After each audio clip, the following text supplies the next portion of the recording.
Hi friends, Varalakshmi పూజలో అమ్మవారికి మనకి ముత్తైదుకి కావలసిన తోరం ఎలా చేసుకోవాలో చూపించబోతున్నాను. దీనికోసం పసుపు, తెల్లదార బంతి, మామిడి ఆకు, పువ్వులు తీసుకోవాలి.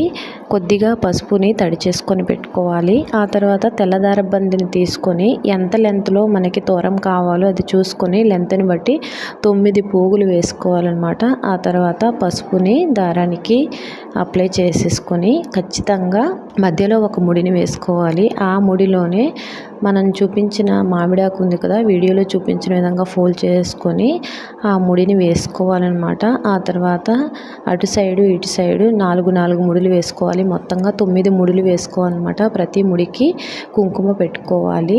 ఈ మామిడాకు ప్లేస్లో మనం పువ్వులను కూడా పెట్టుకోవచ్చు. ఒక్కొక్క ముడిలో ఒక్కొక్క పువ్వును కూడా పెట్టుకొని తోరణ రెడీ చేసుకోవచ్చు అన్నమాట. నచ్చితే లైక్ చేయండి. Thanks for watching. Thank you all.